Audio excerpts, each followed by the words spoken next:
Bonjour à tous et merci beaucoup et bienvenue à cette plénière qui est consacrée donc au marketing d'influence. Alors le marketing d'influence, c'est un sujet que l'on connaît bien sur la marque Média Marketing parce qu'au sein de la rédaction, on le traite très régulièrement, qu'il s'agisse sur notre site internet www.emarketing.fr et également dans notre magazine que vous trouverez un petit peu partout sur le salon. Alors c'est vrai qu'on traite du marketing d'influence, mais on ne se limite pas au seul marketing d'influence, puisque depuis 20 ans, depuis 200 numéros, nous cherchons à vous accompagner, vous les professionnels du marketing, dans le déploiement de vos stratégies et dans la sophistication de vos expertises. Alors pour ceux qui ne l'ont pas déjà fait, vous n'êtes probablement pas nombreux, mais enfin j'imagine qu'il y en a quand même. Vous pouvez vous inscrire à notre newsletter quotidienne, c'est gratuit. Vous pouvez également nous suivre sur les réseaux sociaux, Facebook, Twitter et LinkedIn. Et vous pouvez également venir nous voir sur notre stand. On a un très très beau stand de l'autre côté et à la sortie, donc c'est pratique. Ceci étant dit, on va rentrer dans le vif du sujet. Blogueurs, youtubeurs, snapchatteurs, instagrammeurs, ils ont plusieurs noms mais recouvrent une seule et même réalité, celle des influenceurs. Et justement, les influenceurs portent bien leur nom, tant leur influence, leur pouvoir de prescription et d'engagement est puissante. Elle est déjà puissante et de plus en plus puissante, notamment avec l'avènement, l'explosion même des réseaux sociaux. Donc, nombreuses sont les marques à miser sur ce marketing d'influence. Comment mettre en place une telle stratégie? Comment identifier les influenceurs? Comment les séduire pour qu'ils séduisent à leur tour leur communauté? Alors pour en parler, je devais avoir Mathieu Bagur, mais il a eu un empêchement de dernière minute. Donc bon, bah voilà, ce siège restera vide. Mais malgré tout, j'ai à mes côtés Ronan Dubois. Vous êtes donc Deputy Managing Director de M6 Unlimited. Vous imaginez pour les annonceurs ce type d'opération. Vous nous direz comment et pour quels investissements et surtout pour quels résultats. Et Vincent Van Tilk, vous êtes directeur marketing de Huawei, très actif sur le PR online. Vous nous parlerez de vos dernières initiatives. On attend également Benoît Ménard qui ne va pas tarder à nous rejoindre, qui est sur la route. Il y a un quart d'heure, il était à Concorde, donc normalement, il ne devrait pas tarder à arriver. Alors, j'avais prévu de commencer avec Benoît, mais il faut être agile. Je vais commencer du coup avec vous, Vincent. Donc chez vous, on parle plutôt de PR online pour parler de marketing d'influence. Concrètement, de quoi il s'agit? Lors de nos échanges, j'ai parlé de PR online. C'est pas que ce soit PR online ou marketing d'influence ou e-influence, je pense que c'est pas vraiment un sujet. Je pense que ce qui est important aujourd'hui, c'est quand on parle d'influence, c'est de s'adresser à des communautés, de faire des relations publiques, de communication avec ces communautés. Chez nous, on le traite en PR 2.0, puisque c'est du 2.0 en fait dont il s'agit. Donc c'est un peu comme ça qu'on l'a rangé. Mais il est tellement transversal, ce marketing d'influence, que j'aurais pu le ranger ailleurs. Et dans à la fois les équipes digitales et les équipes RP, la communication est permanente, les échanges sont permanents et les projets sont transverses. Donc vous pouvez les mettre, j'allais dire, un peu partout. Et pour vous, Vincent, c'est quoi du coup un influenceur? Parce qu'il faut peut-être commencer par là finalement. Un influenceur, c'est quelqu'un qui va avoir la possibilité de... J'essaye de ne pas utiliser le mot influencer. De pouvoir, oui, être pas un ambassadeur, parce que ce n'est pas le but du jeu, mais c'est quelqu'un qui a sur sa communauté une légitimité, une crédibilité, et lorsqu'il prend la parole, il est écouté, et il a une forte considération, voire une capacité de convertir sur les sujets sur lesquels il est crédible. Donc pour moi, c'est ça un influenceur. Après, ça revêt un certain nombre de dimensions, et on va rentrer dans les termes marketing. Est-ce que c'est du marketing influence au sens reach, la taille de la communauté? Est-ce que c'est de l'influence en termes de pertinence, c'est-à-dire sur des sujets extrêmement précis? Est-ce qu'il est influent parce qu'il publie du contenu qui est beaucoup partagé? Voilà, un influenceur, c'est un peu tout ça. Et quand on bâtit une stratégie d'influence, il faut prendre en compte ces différentes dimensions, planifier, identifier, vous l'avez dit. Voilà, c'est des sujets sur lesquels on reviendra, j'imagine, tout à l'heure. Alors, Ronan, vous, parmi toutes les... Peut-être, Vincent, on peut profiter d'être peu nombreux pour avoir chacun un micro. Et il marche. Et il marche en plus. Donc, Ronan, parmi tout ce que vous proposez, vous, au sein de M6 Unlimited, vous avez un axe aussi marketing d'influence. Concrètement, qu'est-ce que vous proposez aux annonceurs qui viennent vous voir? Alors juste avant, j'aimerais aussi reparler un petit peu de qu'est-ce qu'un influenceur.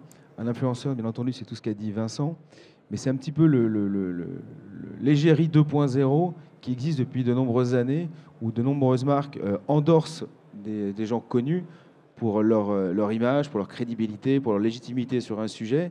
Et aujourd'hui, je dirais que les influenceurs d'aujourd'hui font le même et ont le même objectif, avec un élément qu'ils ont en plus, c'est qu'ils ont une communauté à leur disposition et qu'ils peuvent activer cette communauté pour faire passer un message. Et du coup, c'est une vraie communauté captive, puisqu'elle les suit, puisque cette communauté suit cette influenceuse ou cet influenceur, elle partage les mêmes valeurs, ou en tout cas, l'influenceur peut avoir un pouvoir de prescription sur cette communauté. Et effectivement, quand on a 2 millions de fans, de followers, etc., qui vous suivent, c'est très intéressant pour les marques d'utiliser cette communauté à disposition, ces personnes qui sont prêtes à entendre un message d'une marque. Et là, il y a plusieurs types d'opérations que nous pouvons mener. Il y a l'opération, je dirais, relativement simple de placement de produits, ou une influenceuse qui va relayer une information, ou des opérations beaucoup plus structurantes qui engagent les marques sur plusieurs semaines, plusieurs mois, avec des budgets beaucoup plus conséquents. Et là, je dirais que plus que l'influence, plus que le PR, c'est une vraie opération d'envergure, de création de contenu, de médiatisation et d'endorsement d'un influenceur. Moi, ce que je vous propose, c'est aussi que nous, aujourd'hui, là, on teste un petit peu notre capacité d'influence. Je vous encourage du coup à tous live tweeter avec le hashtag, et également, vous pouvez me faire parvenir vos questions par SMS ou par Twitter. Normalement, je devrais les recevoir sur la tablette. Alors, parmi toutes les opérations dont a parlé Ronan, quelles sont celles que vous préférez, vous, que vous privilégiez au sein de Huawei avec vos influenceurs? Puisque Renan il rebondit sur ce que je dis, moi je rebondis sur ce qu'il dit aussi. Je pense que l'influence telle que vous l'évoquez, c'est un peu limitatif. Je pense qu'il ne s'agit pas juste des célébrités 2.0 pour moi, l'influence. Et on a différents niveaux finalement d'influence. Donc je pense que, par exemple, c'est ce que j'expliquais, quelqu'un qui est crédible aujourd'hui, qui a une petite communauté, qui publie un contenu et qui est repris par quelqu'un qui peut-être moins crédible en termes de production de contenu, mais qui a une très très forte communauté, c'est la combinaison des deux qui peut arriver à générer, à développer un message. Donc nous, chez Huawei, dans la façon dont on aborde l'e-influence ou l'influence, on essaie de l'aborder dans toutes ses dimensions et sur une communauté. Je vais prendre un exemple concret. Si aujourd'hui, par exemple, Huawei, tout le monde connaît peut-être pas Huawei aujourd'hui encore. Huawei, on est un acteur des télécoms et notamment on fait des très très jolis smartphones. On est le 3e constructeur mondial de smartphones. Et donc l'une des communautés qui peut m'intéresser, c'est la communauté mobile, tech par exemple. Il y en a plein d'autres. Ce qui va être important pour moi, c'est de pouvoir avoir des outils qui vont identifier quels sont les top influenceurs en termes d'influence, c'est-à-dire production de contenu, et on veut dire ça au backlink, et ça va d'un ranking de 100 à 0, c'est-à-dire de top influence à influence extrêmement limitée. Donc dans le travail que je vais avoir à mener, c'est d'abord l'identification de ces influenceurs au sein de cette communauté mobile, de pouvoir ensuite travailler sur la pertinence. Est-ce que ces gens, parmi les 1000, 1500 influenceurs de la communauté mobile en France, est-ce qu'ils parlent de smartphones? Est-ce qu'ils ne parlent que de marques américaines? Est-ce qu'ils sont totalement addicts à des marques coréennes? Est-ce qu'ils sont ouverts à tout autre sujet sur les télécoms? Et donc, d'identifier s'ils sont pertinents pour moi dans l'approche que je vais avoir. Donc, il y a un vrai travail d'identification de sa communauté sur l'influence, puis la pertinence en fonction des sujets. Est-ce que j'ai par exemple envie d'identifier un influenceur qui est très sensible à tout ce qui est batterie? C'est un sujet important pour nous puisqu'on est en avance par rapport à nos concurrents. Je vais pouvoir, par des histoires de mots-clés, identifier ces influenceurs et rentrer en contact avec eux et leur raconter mon histoire. Donc, dans les opérations, au-delà des opérations, je pense que l'identification de cette communauté d'influenceurs qui peut être pertinent pour la marque, c'est le premier travail qu'on doit faire. Après, les opérations, elles peuvent être multiples et elles vont être déclinées en fonction de ce qu'on appelle les tier 1, tier 2 ou tier 3. Voilà, qu'est-ce que je fais avec les top influenceurs, les mid-influenceurs et ceux qui ont une moindre influence. Donc c'est pour moi la première opération, c'est l'identification. Et justement, est-ce que, je connais déjà un petit peu la réponse, mais est-ce que vous utilisez certains outils pour justement vous aider à identifier ces influenceurs? Oui, alors il y a beaucoup de choses. On a différents types de communautés, donc on travaille beaucoup sur la photo. C'est un des assets majeurs de nos produits. On est en train de construire une marque photo à part entière. Donc on a des communautés fortes sur Instagram. Et là, je dirais que c'est beaucoup plus un travail à la mano, vraiment, parce qu'il faut travailler sur la curation de contenu. Quelles sont les photos qui nous paraissent correspondre en termes de qualité, en termes de reach. Voilà, donc il y a un travail qui est beaucoup plus manuel. Autrement, pour tout le reste, communauté Twittos, tout ce qui est YouTuber ou tout ce qui est blog, on travaille avec un outil qui s'appelle eCairn. E-C-A-I-R-N. eCairn, c'est une solution fermée, c'est-à-dire que c'est une entreprise qui est basée aux États-Unis, dans la vallée, et qui a travaillé d'abord, qui vient de l'analyse sémantique, et qui a travaillé sur l'identification, là aussi curative du web et des influenceurs du web, pour les rentrer dans un outil et créer des communautés. Donc il y a aujourd'hui plus de 1000 communautés dans le monde entier sur eCairn. En France, il doit y avoir, je sais pas, j'en sais rien, beaucoup. Et nous, on en utilise un certain nombre. Et avec ça, on va pouvoir travailler, vraiment piloter à la fois l'influence, le reach, la pertinence en travaillant cette communauté avec des mots-clés et mettre en place des campagnes, qualifier les contacts, etc. Voilà. Alors, Benoît Ménard, bienvenue. Vous pouvez reprendre votre souffle. Donc, vous êtes à la tête de la newsroom d'Adidas. Parfait. Bonjour, alors, 1000 excuses pour le retard. 1000 excuses. On avait à peine commencé, on parlait de l'identification des influenceurs, mais peut-être avant cela, si vous pouvez nous donner juste quelques indications sur la newsroom d'Adidas, de quoi est-ce qu'il s'agit et comment est-ce que vous êtes organisé et qu'est-ce que vous y faites? D'accord, donc c'est très simple, on est une dizaine de personnes, 12 maintenant, et on est chargé d'activer la marque, les campagnes, les assets, les lancements de produits sur 3 piliers, les PR classiques et les PR digitaux, les influenceurs et le social media et le brand content. Et donc la newsroom a été lancée en France il y a 18 mois. Il y a 10 bureaux identiques dans le monde entier, dans les grandes villes. Donc pour activer la marque Adidas, ça fait suite à un nouveau plan stratégique basé sur ces nouvelles formes de marketing. Alors, Vincent nous parlait de l'utilisation de l'outil eCairn pour identifier les influenceurs. On en était vraiment au tout début sur l'identification des influenceurs. Est-ce que vous, il y a des outils ou des méthodes que vous utilisez pour justement également identifier les bons influenceurs pour votre communauté? Alors, bien entendu, il y a de nombreux outils, dont le vôtre, mais c'est aussi une veille permanente. Comme je demande à mes équipes, mes 12 personnes, soyez vous-même des influenceurs dans votre secteur d'activité. Et voilà, de par cette activité, je pense que tout le monde le sait, mais tout le jour, il y a des nouveaux influenceurs. Et il faut être à l'affût en permanence. Il faut assister à... Nous, on est dans le sport, à bon nombre d'événements sportifs, à bon nombre d'événements culturels et musicaux. Et donc, rencontrer plein de gens, quoi. C'est comme on se lave les dents tous les jours, matin et soir. Et ben là, tous les jours, il faut être en veille avec des outils ou à la mano, quoi. Plus des dents. Et Ronan, est-ce que, Est-ce que vous, le choix d'une mise en relation entre une marque et un influenceur, elle est souvent assez évidente ou vous challengez au contraire vos équipes? C'est vrai que la différence de Huawei, nous on travaille avec de nombreuses marques. On a tous les clients, tous les annonceurs, on travaille avec. Donc on n'a pas la capacité à descendre aussi précisément sur chacune des communautés. Nous, on est beaucoup plus sur je dirais les gros influenceurs, sur des verticales qui sont des verticales aussi très dans le quotidien des Français, dans le lifestyle, la beauté, le sport, la cuisine, qui sont aussi des verticales très fortes d'M6. Donc il y a une vraie complémentarité télé-digitale.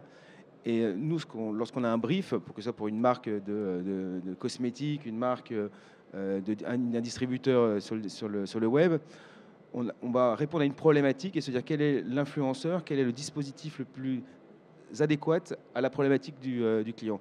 Si le client, c'est une marque comme je pense à Ojeune, sur laquelle on a travaillé, enfin, je pense comme ça, mais je l'ai en cas, donc vous pouvez pouvoir la voir, où la problématique était vraiment de reconquérir une population jeune au travers le digital, ben là, on va activer une communauté jeune et qui a une vraie crédibilité et aussi une vraie je dirais, communauté. Et à partir de là, on va construire un contenu. La petite différence qu'on fait avec des annonceurs qui, eux, travaillent leur propre communauté, on va être plus dans le masse et le moyen que dans je dirais, le chirurgical.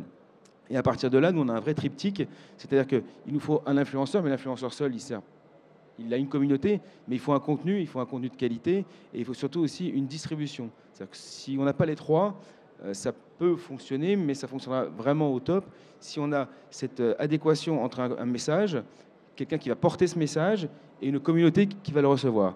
Et nous, on travaille énormément sur cette adéquation avec la marque. On ne peut pas dire parce que lui, il a X millions d'abonnés ou que il va coller à la marque. Et il faut aussi et surtout que l'influenceur soit embarqué dans l'histoire qu'on raconte.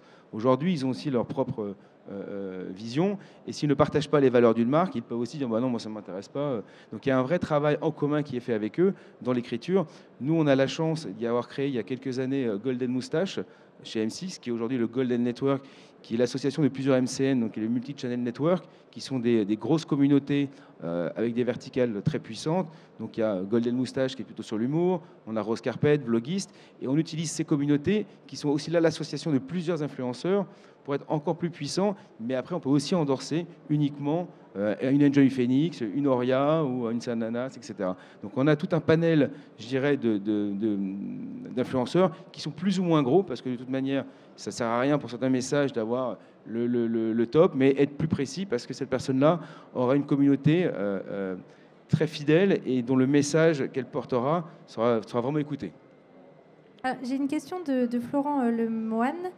Ne sommes-nous pas tous des influenceurs à notre niveau sur notre communauté? Bien sûr, c'est ce que tu disais. Effectivement, aujourd'hui, on a tous, et chacun a un Twitter, chacun a un Instagram, et chacun a aussi la validité de partager quelque chose. Alors, soit c'est une sphère privée, dans ces cas-là, on n'est que l'influenceur de sa sphère privée. Mais aujourd'hui, Twitter, tout le monde est ouvert. Et aujourd'hui, lorsqu'on tweet et qu'on répète quelque chose, on a envie que ce message-là soit partagé. Donc, effectivement, on est chacun à notre niveau un influenceur. Chez Huawei, vous gérez une cinquantaine d'influenceurs. Qu'est-ce que vous mettez en place concrètement comme opération pour qu'ils restent attentifs et dynamiques? On ne gère pas une cinquantaine d'influenceurs. Et j'aime pas trop le terme gérer, déjà. C'est vrai quand j'expliquais tout à l'heure sur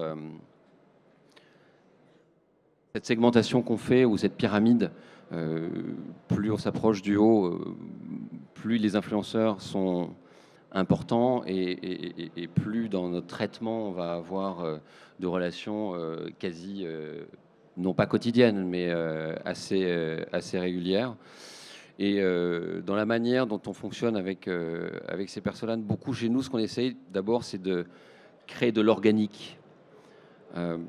Quand on parle d'influence aujourd'hui, il y a deux façons d'aborder les influenceurs. Ceux que vous évoquiez sur la partie paid, sur la partie média, c'est quelque chose qui m'intéresse assez peu finalement. Je pense que le but du jeu, c'est quand on a identifié une certaine catégorie de personnes qui sont importantes pour nous, c'est d'abord qu'on a estimé que les valeurs étaient proches de celles de la marque, qui avaient une appétence pour les produits, pour les personnes qui gèrent la marque. Donc il y a quelque chose qui se passe et dès lors qu'il peut y avoir beaucoup plus qu'une relation contractuelle avec X posts par mois, etc. Ce que je ne fais jamais. Il n'y a pas ce type de... Enfin, dans vos contrats, vous ne marquez pas ce type de Non. volumétrie? Non. Non, non, c'est des choses qui sont pour moi... Mais attention, hein, c'est mon approche. Il y a plein de directeurs marketing et je suis tout à fait challengeable. Mais notre travail pour Huawei, c'est de développer une marque sur le long terme. Et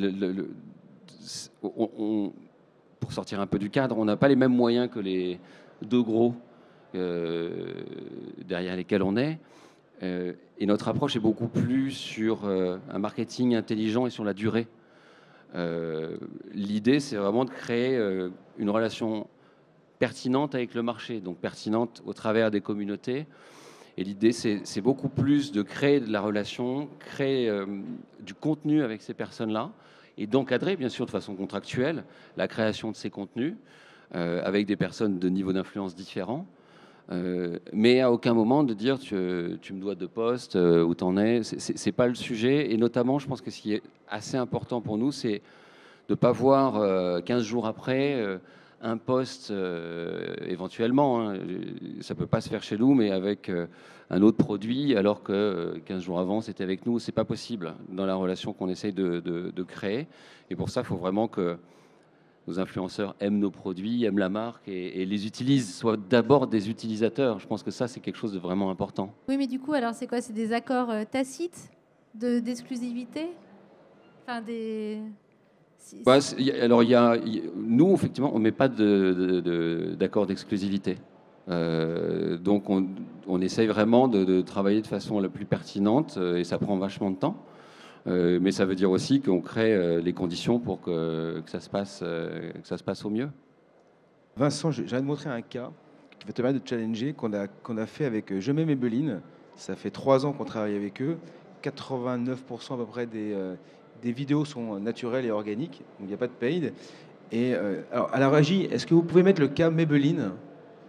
Ça va un peu nous divertir, un peu de vidéo, ça va être un peu sympathique. Ah bah la clé marche pas, tant pis. Donc c'est un cas qu'on a monté avec Enjoy Phoenix, qui est une... Bon bah tant pis, je vais la raconter. Je ne ressemble pas vraiment à Enjoy Phoenix, mais je vais essayer de le faire.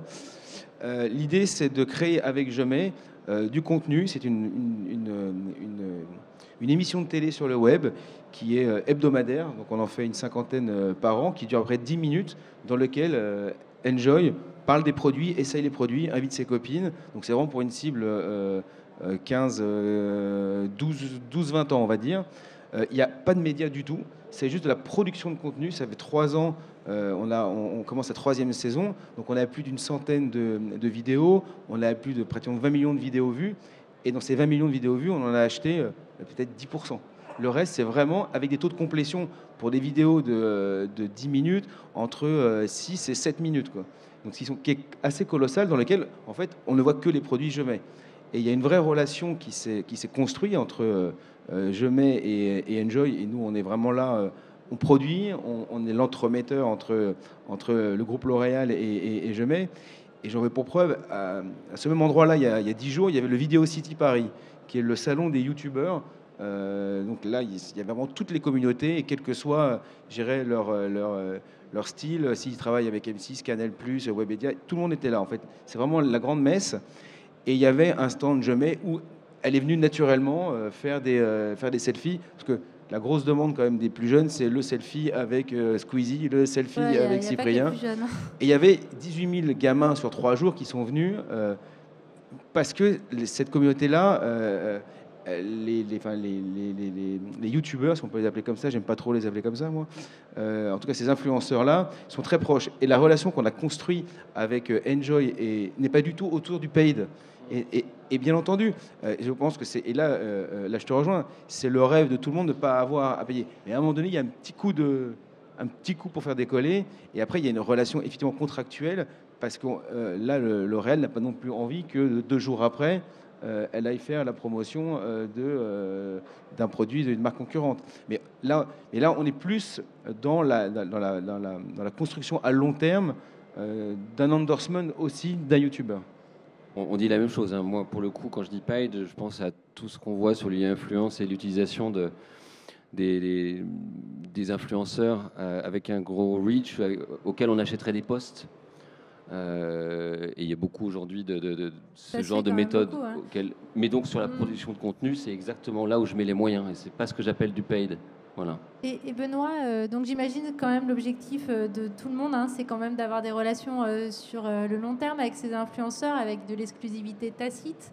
Comment est-ce que vous arrivez à obtenir ça de vos influenceurs? Alors en fait, nous, ça fait déjà plusieurs dizaines d'années qu'on fait ça, parce qu'on a été les premiers à signer des contrats avec des sportifs, donc Beckenbauer, Zidane, Paul Pogba. Voilà, donc on était déjà dans cette démarche. Et pour mémoire, hein, c'est Adidas qui a inventé cette stratégie en signant Run DMC. C'est grâce à vous qu'on est là, hein? Pas moi. En signant Run DMC avec le lancement de la Superstar. Et ça a été super loin, parce qu'ils ont créé une chanson qui était un tube hip-hop, My Adidas. Donc voilà. Et nous, il est vrai qu'on a 2 types de stratégies d'influence, des influenceurs au niveau mondial, parce que bien entendu, un Pharrell Williams ou un Kanye West, comme vous pouvez l'imaginer, c'est pas gratuit. Donc voilà, mais la motivation n'est pas simplement le contrat. C'est des gens qui sont hyper créatifs et demandeurs de créativité. Donc c'est pour ça qu'on a développé avec eux des produits, et c'est leur première motivation.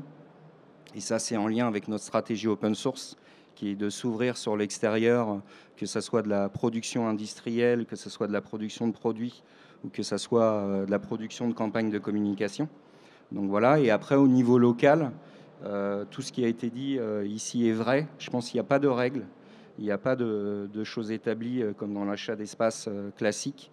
Ce qui est clair, c'est qu'il faut penser une stratégie de publishing dans le cadre de sa stratégie d'influence, qu'un plan d'influence ne doit jamais vivre tout seul. Il doit être en marge d'un plan de communication classique, d'un plan de communication paid, d'un plan de communication événementielle store. Ça, c'est la grosse erreur qu'on a fait, nous, au début, de dire on fait le plan dans notre côté et puis on ne travaille pas avec le brand, surtout pas. Donc voilà, et après, je rejoins ce que tu as dit. La clé, en fait, c'est la créativité et les moyens de production, et de permettre à ces influenceurs de rester ce qu'ils sont et d'exprimer dans leur univers l'histoire de votre marque. Donc, voilà. Alors, vous parlez des influenceurs au niveau mondial. Vous nous avez apporté une petite vidéo. Alors, j'espère qu'elle va marcher, celle-ci, sur la newsroom du Brésil, c'est ça? Oui, en fait, donc il y a une newsroom à Rio avec des personnes en charge des influenceurs. Et j'adore cette vidéo. Ils nous l'ont projetée il y a 1 an, et ça m'a permis de comprendre ce qu'était ce monde des influenceurs et pourquoi il était aussi puissant. C'est un peu humoristique, à prendre au second degré, bien entendu. Voilà. Voilà, on va le comprendre, alors, peut-être.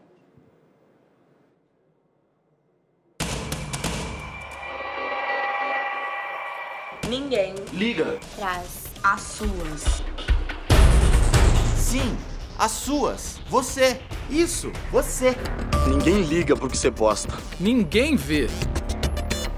Eles não querem ver você. Ninguém quer ver imagem de produtos 2D que seguem os padrões corporativos. O quê? Não.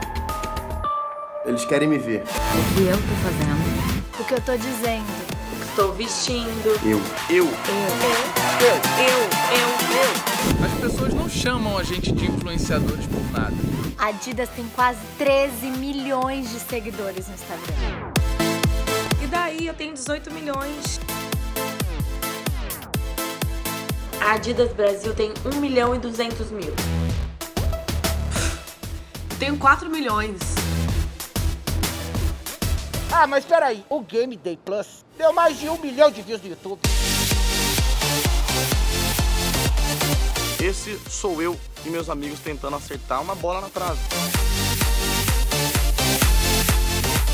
Isso sou eu falando sobre um tênis com vão.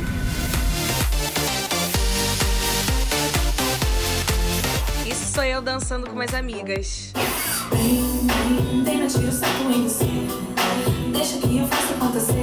Você sabe quem sou eu?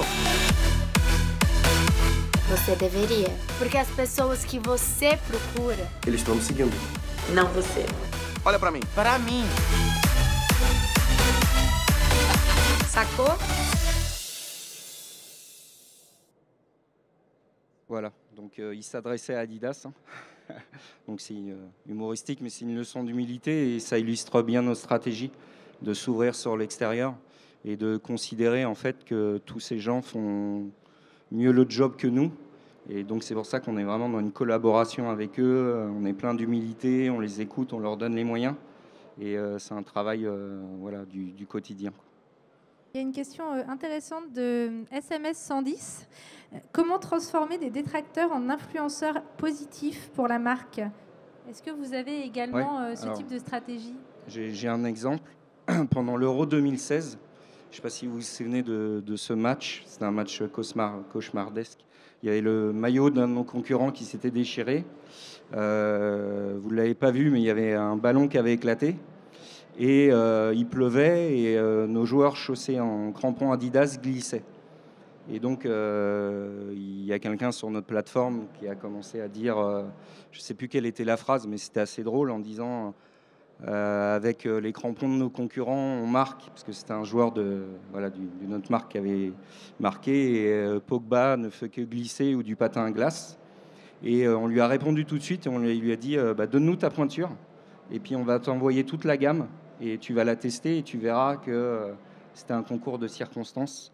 Et il a tout de suite réagi, waouh, etc. On lui a envoyé la gamme et une semaine après, il disait, ouais, vos produits sont ouf, ils fonctionnent bien. Ça coûte cher s'il faut envoyer des gammes à tous les détracteurs. Alors, qu'est-ce qui coûte plus cher, d'envoyer 4 paires de chaussures à 80-100 euros ou bien de payer une agence pour gérer une gestion de crise à 10 000 euros d'honoraires mensuels? Je vous laisse faire le calcul. Donc voilà, donc pour répondre à la question, je pense qu'il faut être hyper réactif. Faut aller au bout du geste et être conforme à la plateforme de marque et à son ADN. Voilà. Vincent, est-ce que vous avez des exemples comme ça où vous avez réussi à utiliser le marketing d'influence pour renverser des détracteurs en ambassadeurs? Non, j'ai pas d'exemple aussi concret, en tout cas aussi spectaculaire. Je pense pas que ça soit aussi simple finalement, et je pense aussi que de toute façon, des détracteurs, on en aura toujours et qu'on ne pourra pas traiter tous les cas. Et que ce qui est le plus important, c'est que quand on parle d'e-influence, c'est d'avoir avec soi les personnes les plus influentes de leur communauté et de créer ce réseau sur le long terme. Je vais peut-être mal le dire, donc je vais essayer de me rappeler, mais c'est un cas qui m'avait marqué. C'était à l'époque le manager des PR aux États-Unis de Ford. Et c'est quelqu'un qui était extrêmement engagé sur les communautés, donc ça remonte à 7-8 ans, qui était extrêmement engagé sur les communautés, qui avait vraiment été l'un des piliers de tout ce qui est PR online. Et il avait créé donc son réseau d'influenceurs, il était présent, il parlait avec eux de façon très, j'allais dire, transparente, parce que c'est quand même un des éléments clés d'être perçu comme quelqu'un d'honnête, de pertinent, de transparent le plus possible. Et donc, il avait créé cette communauté. Et il y a eu un spot à l'époque qui était extrêmement sexiste. Et ils avaient été attaqués, je crois que c'était un truc sur un 4x4 où l'homme se moquait de sa femme parce qu'elle ne pouvait pas conduire un 4x4. Enfin, et donc, ils avaient été attaqués sur ce sujet-là. Et très vite, c'est la communauté de Ford qui avait réagi, la communauté d'influence qui avait réagi en disant mais non, on les connaît, ils ne sont pas du tout comme ça, c'est pas du tout ce qu'ils vont dire. Tu as été obligé tout à l'heure de préciser que c'était du second degré, le film, et donc ils ont été obligés de dire voilà, c'est du second degré, il ne faut pas le prendre au premier degré, etc. Donc je pense que ce qui est important, on ne peut pas toujours réagir, parce que s'il y en a 1000 qui gueulent sur le fait que les crampons glissent, peut-être qu'on peut envoyer 1000 fois 4 paires de pompes, mais à un moment ou à un autre, il faut que les choses se passent différemment. Donc on ne peut pas toujours réagir. Des fois, ne pas réagir, c'est la bonne réaction. Et en tout état de cause, il vaut mieux avoir créé cette communauté bien en amont pour qu'elle-même fasse le job pour nous. Et elle le fait sur les forums, vous pouvez le voir, c'est assez, ou sur Facebook, c'est assez génial. Moi, je passe de temps en temps à regarder tous les commentaires. C'est passionnant de voir les gens qui se rebondissent les uns par rapport aux autres. Donc c'est ça l'enjeu, c'est d'avoir une communauté engagée. Est-ce qu'il y a une cible de consommateur qui est plus attirée, enfin qui sera plus sur laquelle ce sera plus efficace de travailler ce marketing d'influence, ou alors on peut toucher tout le monde? Je pense qu'aujourd'hui, on est quelques jours du premier tour de l'élection présidentielle. Ça touche les Français de 18 à 99 ans. Et on voit la force de l'influence, et pas que digitale, hein. La multiplication des meetings physiques et tout ce qui se passe sur les médias sociaux ou les dîners de famille du dimanche midi un peu arrosés, les discussions politiques, etc. Donc aujourd'hui, tout le monde est concerné, quoi. Tout le monde est concerné, je pense. Après, les jeunes ont peut-être été les premiers de par les médias sociaux, mais aujourd'hui, toutes les marques, toutes les institutions utilisent ces choses-là, quoi. Je suis complètement d'accord avec toi. Aujourd'hui, l'exemple des élections présidentielles est flagrant. Néanmoins, il y a quand même en tout cas, nous, on a plus de... C'est pas forcément ce qu'on fait nous, c'est ce qu'on reçoit comme brief aussi. Il y a quand même plus de briefs sur les, on va dire, les fameux millennials, parce que c'est vrai qu'ils ont une utilisation beaucoup plus importante des réseaux sociaux, du digital, de toutes les plateformes vidéo qui existent, et des plateformes d'échange. Donc, nous, on a plutôt tendance, en tant que régie, donc là, je me positionne bien en tant que régie publicitaire et non pas en tant qu'annonceur. Et c'est plutôt aujourd'hui, au travers de l'univers très féminin. Enfin, nous, le plus gros client, c'est l'univers féminin sur les 12-25 ans. Alors nous, on travaille, parce que c'est une population qui va vieillir, donc il faut aussi anticiper ça. Donc il faut aussi travailler d'ores et déjà les 25-35, et on développe des dispositifs qui sont plus âgés. Mais aujourd'hui, c'est vrai que là où ça réagit le plus, pour des marques, pas pour des sujets plus personnels, chez nous, c'est plutôt les millennials. Alors, malgré tout, vous parlez jusqu'à 35 ans, vous avez fait des opérations, notamment pour Le Bon Coin. On va peut-être non, c'est eBay. C'est eBay. eBay, pardon. On va peut-être regarder une vidéo. La vidéo eBay. La vidéo eBay, si c'est possible. eBay France, la plateforme historique de vente en ligne, s'est associée à Vlogist, la chaîne lifestyle des femmes de plus de 25 ans, pour le lancement de son nouveau portail dédié à la mode. Donc ça marche bien. Margot de You Make Fashion et Kenza de la revue de Kenza, égérie Vlogist et blogueuse historique, apportent leur univers et leur communauté engagée à cette opération. En son cœur, un endorsement unique des égéries sur quand même, pour une chaîne de télé, on est quand même bien... Non, mais alors moi, comme on dit, ce sont les cordonniers les moins bien chaussés. Alors là, l'objectif, c'était aussi le plus âgé, c'était de recruter des vendeuses sur eBay, parce que eBay est challengé par Le Bon Coin notamment, mais par Vide-Dressing et tout un tas de sites qui ont émergé depuis quelques années. Et l'objectif, c'était s'appuyer sur deux youtubeuses relativement puissantes, sont Kenza et Margot, qui sont des blogueuses avant tout, qui ça fait 10 ans qu'elles sont blogueuses. Donc là, on va travailler une cible qui est un peu plus âgée, donc on ne va pas être sur du rose carpet, qui sont des sites très affinités avec les 12-20 ans, mais plutôt sur des sites un petit peu plus âgés, où on va produire là aussi un contenu avec elles, et surtout on va jouer l'interactivité avec la communauté, où elles vont se lancer des défis, et surtout elles vont vendre leurs propres vêtements sur eBay. Donc c'est vraiment une opération qui a rencontré Ça marche. Mais cette fois on n'a pas le son, alors il faut se rappeler de ce qui s'est dit. Voilà, peut-être vous nous en avez parlé, donc Margot. Et blogueuses historiques apportent leur univers et leur communauté engagée à cette opération. En son cœur, un endorsement unique des égéries sur une page dédiée du site pendant 6 mois. 2 vide-dressing digitaux événements pour générer du trafic, une vidéo de brand content sur Vlogist et un spot publicitaire, du contenu exclusif créé par Vlogist pour eBay, mais aussi de nombreux relais sur les réseaux. eBay et Vlogist, c'est 3 communautés affinitaires activées pendant 6 mois pour générer de vrais résultats. Plus de 300 000 contacts ont été délivrés au total par cette opération. Près de 100 000 vidéos vues sur YouTube pour le Vide Dressing Detox. Des posts sur Instagram qui ont permis de générer 17 000 likes et 37 000 reach. Un live sur Facebook et des posts qui ont généré 131 000 reach. Là, l'idée, c'est d'avoir une cible restreinte et vraiment de recruter des vendeuses plus que de faire connaître eBay, parce que je pense qu'eBay, il n'y avait pas vraiment ce besoin-là. Et c'est pour ça que là, on a cherché des blogueuses qui étaient très en affinité et pour une population très ciblée. Et l'idée, c'est vraiment de générer une communauté de vendeuses, puisqu'elles partaient plutôt sur Vide-Dressing, sur Le Bon Coin, et c'était de les faire revenir. Et l'opération a plutôt bien réussi. On va passer à une saison 2, et on a fait la même opération, alors là, plutôt sur des influenceurs télé, puisque sur M6, on a une émission qui s'appelle Un trésor dans votre maison. Et en fait, on a fait le même déploiement en utilisant justement, dans votre maison aussi, dans vos greniers, vous pouvez vendre des choses, venez les vendre sur eBay. Donc, comme tu le disais, les influenceurs, et en introduction, je le rappelais aussi, effectivement, l'influence vient de bien avant YouTube et bien avant... et nous, on les traite effectivement aussi comme des égéries où elles endorsent un discours. Alors concrètement, parce que malgré tout, il y a quand même une relation d'argent. Hein. Comment est-ce que vous les rémunérez? Est-ce qu'ils préfèrent des cadeaux, des achats d'espaces publicitaires, Nativade? Qu'est-ce qu'ils préfèrent pour attirer les garder? Je ne sais pas. Voilà. Ouais, je me moi, je vais répondre. J'aimerais aussi avoir la réponse de... Alors moi, je vais dire, comme j'ai plein de clients différents, donc je vais pouvoir...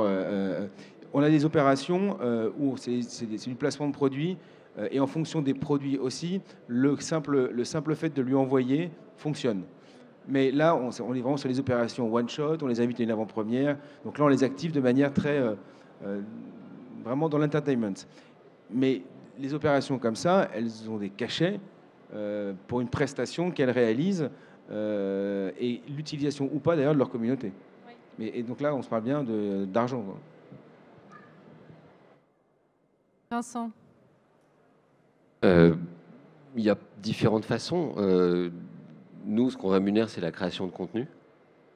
Donc, je pense que j'ai été clair là-dessus. Et donc, on travaille de façon extrêmement volontariste avec les photographes ou influenceurs des différentes communautés cibles sur la production de contenu. Et après, tout dépend, encore une fois, du niveau d'influence. Pour certains influenceurs, le fait de pouvoir avoir un produit, c'est déjà quelque chose d'intéressant pour eux. Ils vont en faire la promotion, l'unboxing, comme on disait hier au téléphone. Donc, cette façon de faire découvrir à sa communauté le produit. Voilà, et puis il peut ne pas y avoir de relation d'argent, d'inviter à des conférences, d'inviter à des manifestations, de donner des informations. Il y a pas mal de façons de rémunérer. C'est pas toujours des montants dingues. Et effectivement, pour rebondir sur ce que tu disais, tout dépend du type d'influenceur. On a parlé de sportif. Aujourd'hui, quand on a une relation, on vient de créer un partenariat avec le footballeur Antoine Griezmann. Forcément, on a une relation d'argent. Mais quoi qu'il en soit, il faut donner du sens à ce partenariat. Et c'est la chose la plus importante. Il ne faut pas imaginer, en tout cas ceux qui ne veulent qu'une relation d'argent avec vous, c'est forcément pas les bons. Et ça, c'est vachement bien parce que c'est vite identifiable. Alors que quand vous discutez avec des personnes comme Antoine Griezmann, vous savez que c'est quelqu'un qui est approché par de nombreuses marques, qui va devoir choisir, même si il a un portefeuille assez large, et qui doit trouver du sens dans ce qu'il fait. Il n'ira pas forcément au plus offrant. Certainement pas. En tout cas, c'est pas la relation qu'on a construite avec Huawei. Et Benoît? Donc la question était de savoir quel était en gros leur fuel à ces gens-là. Hein, c'était ça. Enfin, donc, non, c'est-à-dire vraiment, c'est comment est-ce que vous les rémunériez? Voilà. Donc en fait, ce qu'ils préfèrent pour la marque Adidas, c'est de leur offrir de l'exclusivité, de l'expérience ou de leur permettre de s'exprimer dans leur talent créatif. Donc, par exemple, on travaille depuis peu avec un jeune rappeur Esprit Noir, donc très talentueux. Et il y a 3 semaines, on lui a permis, via des moyens de production, de produire du très beau contenu sur la superstar, qui a énormément marché sur nos plateformes, mais sur les siennes aussi. Donc on lui a amené voilà, des moyens artistiques. La semaine dernière, on a relancé une série de chaussures, les NMD, donc c'est celle-là.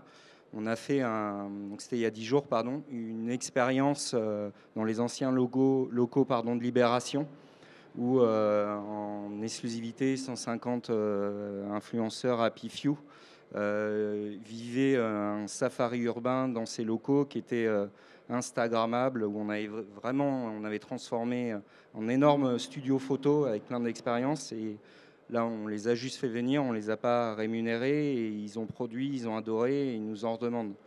MHD, un autre rappeur qu'on a découvert il y a 2 mois, il est fan de foot. Il y a 2 ans, il y a 18 mois, on lui a permis de lancer le nouveau maillot du Real de Madrid. Il y a 4 mois, on lui a permis de faire une collab sur Pogba, lancé chez Colette, et il a été plus loin. Il a créé un titre à la gloire de Pogba, tourné à Manchester. Donc voilà, il n'y a pas qu'une notion financière. On rémunère absolument pas tous nos influenceurs, on ne pourrait pas. Et on est vraiment plutôt sur cette logique. Je pense que ce qui a été dit est très important. N'achetez surtout pas d'audience, n'achetez pas des gens qui n'aiment pas votre marque, qui ne comprennent pas vos valeurs, votre stratégie de marque. C'est l'échec assuré, quoi. Vaut mieux renoncer à certaines grosses audiences et être là-dessus, quoi. Ce que vous me disiez un petit peu hier, Vincent, hein, c'est money cannot buy experience. Du coup, on vous a... Alors, vous en avez 2. Alors ça, c'est autre chose. C'est effectivement des choses qui sont importantes. Je rejoins ce que tu dis sur le côté exclusif. Voilà, je dis toujours, les gens oublient. Je le dis, mais je l'ai pompé quand même. Donc ça vient d'une écrivaine américaine, Maya Angelou, qui disait les gens vont oublier ce que tu dis, vont oublier ce que tu fais, mais n'oublieront jamais ce que tu leur as fait ressentir. Et je pense que dans la façon dont on va créer du contenu aujourd'hui, pour notre communauté, on doit vraiment toujours se poser la question de comment on va créer ces émotions-là, qui vont faire qu'on vous considère non pas avec la tête, mais avec le ventre. C'est pour moi quelque chose toujours... tu parlais de créativité. Je pense qu'il faut toujours se creuser la tête en permanence sur la créativité, imaginer des choses un peu nouvelles. Et c'est ce qu'on essaye de faire. Je ne sais pas si on passera la vidéo à un moment ou à un autre. Alors, comme on aime le risque, je vous propose qu'on essaie de regarder la vidéo. Wai, si possible.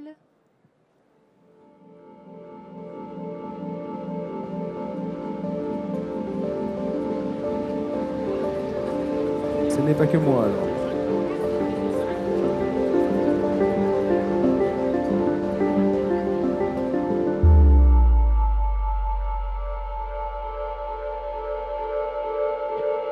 Je peux parler dessus, peut-être.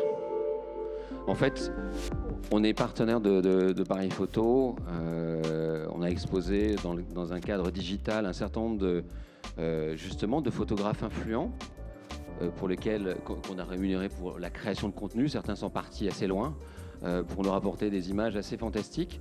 Et donc là, on est dans la création de contenu, la production de contenu de qualité qui vont vraiment dans le sens de nos valeurs. On a bossé notamment avec Caresse, on a fait un bouquin, on a fait avec Stéphane Lavoué, donc il y a beaucoup de choses qu'on a faites. Mais sur la partie Money Can't Buy Experience, c'est ce qu'on a fait dans le cadre de Paris Photo. Cette jeune femme que vous voyez là, en fait, on allait la récupérer dans la file d'attente et on lui a dit, alors certains se sont inscrits, on a choisi cette jeune femme, on lui a dit voilà, sortez de la queue, on vous amène dans Paris avec un photographe influent, on va vous faire essayer notre produit. Et pendant 1 heure ou 2, et le résultat, le lendemain, sera exposé à Paris Photo. Ça, bien sûr, c'est ce qu'on appelle des Money Can't Buy Experience. Vous ne pouvez pas vous l'offrir. Et nous, ce qu'on veut, c'est essayer de créer un maximum de ce genre d'opportunités pour, pas uniquement pour nos influenceurs, mais avec nos influenceurs, pour nos fans. Donc, voilà. On parle maintenant de micro-influence, c'est ce que vous évoquiez hier dans notre conversation, Héloïse. Pour renforcer ton propos, de toute manière, un influenceur veut protéger aussi sa communauté. Il a plutôt envie qu'elle grossisse plutôt qu'elle diminue. Et le bad buzz est vite arrivé. Donc l'influenceur qui fera les mauvais choix de partenariat, tant dans la création de contenu ou dans l'utilisation de la communauté, peut se prendre, je dirais, un boomerang assez violent et assez rapidement. Donc lui aussi choisira des produits qui collent à son image et à l'image qu'il véhicule depuis plusieurs mois, plusieurs années, et qui lui a permis d'atteindre ce volume de followers, fans, etc. Donc effectivement, le choix pour lui aussi est très important et il ne va pas faire n'importe quoi avec sa propre communauté. Alors, vous représentez tous des marques qui sont plutôt attractives. En tout cas, moi je trouve. Est-ce que selon vous, le marketing d'influence, il peut être efficace pour des marques, disons, qui font un peu moins rêver? Je pense que c'est aussi un moyen, avec des moyens justement plus réduits, d'avoir un message et de faire porter un message en travaillant, comme le disait en introduction, mon voisin, il faut travailler sa propre communauté sur un maillage de mots-clés, un maillage de choses importantes, et travailler au fur et à mesure sur construire sa propre communauté. Ça a un coût c'est beaucoup plus long, mais c'est aussi très rentable dans la mesure où si on n'a pas les moyens d'accéder tout de suite au haut de la pyramide des influenceurs, c'est se créer sa propre communauté et utiliser des micro-influenceurs qui grossissent de plus en plus et avoir dans ce maillage-là, au final, un reach hyper important. Moi, je dirais même qu'en fonction des tailles, tout ce qui est RP ou marketing d'influence, c'est la première chose que vous devez avoir en tête une fois que vous avez déterminé votre stratégie de marque, vos valeurs, votre manifesto de marque. C'est la première chose à faire, et d'identifier quelles sont les personnes influentes au sein de leur communauté, prendre contact avec elles, puisque c'est elles qui vont faire le boulot pour vous finalement. Donc, c'est ce qu'on faisait dans les PR traditionnels, c'est ce que tu évoquais tout à l'heure. Aujourd'hui, simplement, la façon de recevoir une information d'une marque est très différente.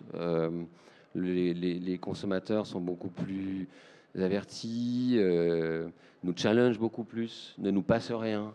Les réseaux transfèrent le moindre buzz négatif. Donc, c'est extrêmement important que finalement, ça soit plus non la marque qui raconte son histoire, mais que ça soit les personnes influentes des communautés cibles qui racontent les histoires pour la marque. Et c'est vrai pour n'importe quel type de business. Disons que c'est peut-être plus facile de raconter des histoires liées à Adidas ou Huawei, plutôt que, je ne sais pas, pour des marques peut-être dans le B2B où c'est moins évident. Non, Benoît, vous ne pensez pas? C'est plus sexy, c'est ce que tu sembles dire, mais c'est pas le sujet d'être sexy. Le sujet, c'est d'être pertinent et de toucher une audience et de convertir par ses propos. Voilà, c'est vrai que c'est plus marrant de bosser chez Huawei, chez M6 ou chez Adidas que pour une marque B2B. Mais voilà, le marketing d'influence va être aussi clé, c'est évident. Moi, je ne partage pas le point, justement. Je pense que tout dépend, comme tu le disais, de la promesse marketing et du storytelling. Et aujourd'hui, même dans le B2B, grâce à cette transformation numérique, tout est envisageable. Et j'habite pas Paris, j'habite en Alsace, à Strasbourg, le siège est là-bas. Et il y a une société qui s'appelle Aguerre.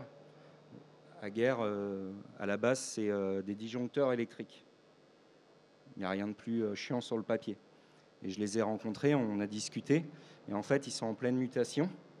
Et l'avantage d'un disjoncteur électrique dans une maison, c'est que c'est un réseau. Donc derrière le réseau, vous connaissez tous ce qui est les smart house, la domotique, etc. Donc d'un coup, ça ouvre une porte. Et donc on peut vendre des services liés à la santé, à la sécurité. Et comme tu l'as dit, du coup, mettre en place une stratégie d'influenceurs, aller chercher des gens qui sont aujourd'hui pas forcément des influenceurs avec pignon sur web, mais des influenceurs qui sont réputés dans leur secteur d'activité et donc se mettent à raconter de nouvelles choses et plutôt que d'éditer une brochure chez leurs détaillants, de se mettre de créer une chaîne YouTube, même si elle va être vue par 400, 500 personnes. Si c'est les détaillants qui voient justement les experts de ce marché raconter cette histoire. Donc voilà, je pense qu'on tous dans la com ou dans le marketing, l'avantage du digital, c'est que tout est possible dans nos métiers. Et avant, c'était plus des tableaux Excel, des panels. Et voilà, des gens qui maîtrisaient ces outils, qui avaient le pouvoir. Et aujourd'hui, on se rend compte que c'est plus au sein de toutes les structures, des gens créatifs, adeptes du storytelling et qui osent et qui tentent des choses. Et voilà, tous les CI au monde, dans tous leurs nouveaux plans stratégiques, ils sont omnubilés par c'est quoi l'histoire que je raconte. Nous, chez Adidas, c'est être la meilleure marque de sport dans les 5 années à venir. Tous les plans financiers partent de ça. Et donc, aujourd'hui, comme on met en œuvre tout ça, c'est grâce à cette promesse marketing. Et voilà. Alors, on est déjà à 2 minutes de la fin. Donc, pour conclure, quel dernier conseil, du coup, vous donneriez aux personnes qui sont dans la salle et qui sont un petit peu tentées pour mettre en œuvre ce que vous avez, vous, mis en œuvre au sein de vos structures et qui hésitent encore ou qui ne savent pas exactement comment s'y prendre? Allez, Benoît. Donc, comme je le disais, c'est dans le cadre du plan de communication, au plan marketing global. C'est super important. S'il y a un pilier impact média, s'il y a un pilier store, magasin ou e-shop, et un pilier, on va dire, digital, et ensuite le pilier influence. Il ne faut pas le penser, il ne faut pas être tout seul dans son coin et dire, voilà, je suis l'influenceur manager de ma boîte et je fais mon truc dans mon coin, surtout pas. Donc on doit être un homme ou une femme de marketing avant toute chose. Et le deuxième point, c'est super important. Faut penser KPIs et data. Ça sert à rien de dire oui, je lance un nouveau produit, donc je vais briefer mon agence ou je vais m'en occuper moi-même, de rentrer par les moyens. Il faut se dire à l'issue de mes 6 mois, de mon année, c'est quoi mes objectifs?